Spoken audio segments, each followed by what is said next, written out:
Assalamualaikum warahmatullahi wabarakatuh. Perkenalkan, nama saya Tiara Salsabila Putri dengan NIM 210423666, berasal dari jurusan Ilmu Administrasi Negara, Fakultas Ilmu Sosial, Universitas Negeri Padang. Pada kesempatan kali ini, saya akan mempresentasikan tugas mata kuliah Ekonomi Publik dengan judul Kegagalan Pasar.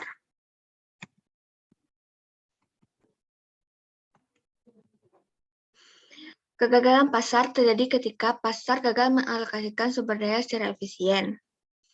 Kegagalan pasar juga dapat diartikan sebagai keadaan di mana pasar tidak memberikan respon atas suatu produk saat terjadi oversupply maupun overdemand. Harga tidak mampu membatasi permintaan dan tidak bisa meningkatkan penawaran sehingga tidak tercipta suatu pasar yang efisien.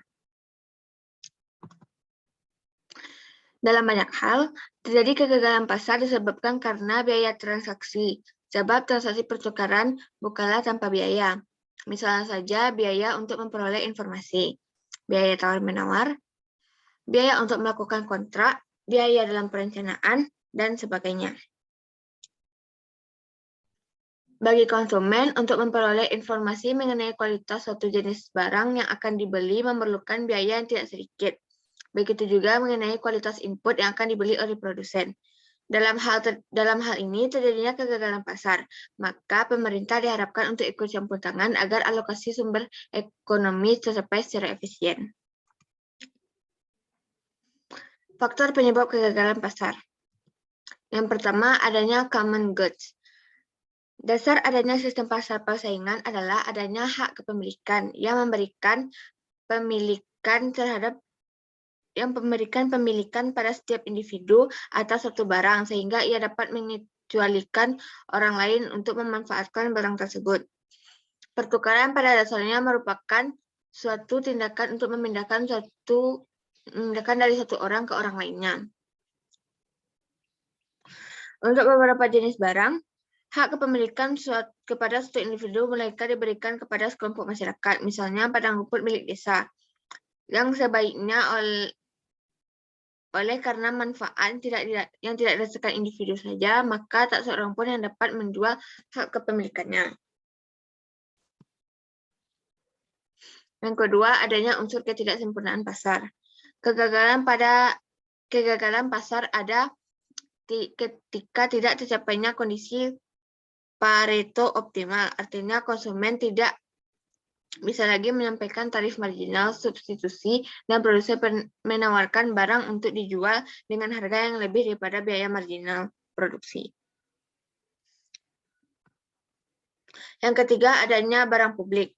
Beberapa jenis barang sangat dibutuhkan oleh masyarakat. Semula barang dan jasa itu dihasilkan oleh swasta dan dijual di pasar, namun dengan berkembangnya kebutuhan masyarakat, ada barang dan jasa yang tidak dapat dihasilkan oleh swasta, seperti pertahanan, peradilan, dan sebagainya. Yang keempat, adanya eksternalitas. Eksternalitas merupakan kerugian atau keuntungan yang diderita atau dinikmati oleh pelaku ekonomi karena tindakan pelaku ekonomi yang tidak tercermin dalam harga pasar ketika seorang terlibat dalam suatu aktivitas yang mempengaruhi kesejahteraan, meskipun tidak secara langsung dan belum membayar maupun dalam menerima kompensasi atas dampak tersebut. Yang kelima, adanya pasar tidak penuh.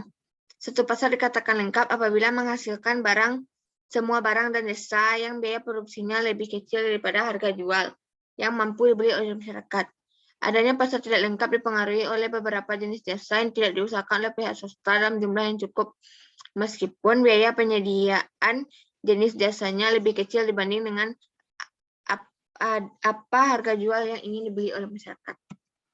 Yang keenam, adanya kegagalan informasi. Kegagalan informasi adalah suatu kejadian di mana informasi yang diharapkan tidak sampai kepada seorang yang seharusnya membutuhkan informasi tersebut. Masuk ke dalam contoh kasus kegagalan pasar. Pada 26 Februari 2015, harga beras melonjak naik di Pasar Induk Cipinang, Jakarta Timur. Harga beras yang mengalami kenaikan yang cukup tajam. Pada saat itu harga beras mencapai 12.500. Di Pasar Induk Cipinang, Jakarta Timur, semua jenis beras mengalami kenaikan hingga 30%. Untuk beras premium dengan harga 12.500 per kilogram dan beras medium 11.500 per kilogram. Ada beberapa hal yang menyebabkan kenaikan harga beras ini, seperti cuaca buruk. Dan juga disinyalir ada penyelewengan di tingkat distribusi karena pemasukan beras dari Jawa yang sedang meningkat. Penyebab kenaikan beras di pasar induk Cipinang Jakarta Timur juga karena pemasok beras belum stabil. Masih ada beberapa daerah yang belum bisa memasok beras ke Jakarta. Karena beberapa hal ini, maka pemerintah harus melakukan operasi pasar.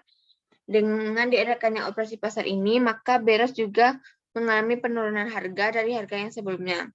Presiden Jokowi juga turun langsung pada saat itu ke Bulog untuk meninjau perkembangan pemasokan beras. Dan pertemuan pemerintah menjadikan harga lebih berkurang dan memiliki perbedaan dari sebelumnya. Link berita dapat dilihat pada link di bawah ini. Sekian hasil presentasi saya. Terlebih dan terkurang saya mohon maaf. Wassalamualaikum warahmatullahi wabarakatuh.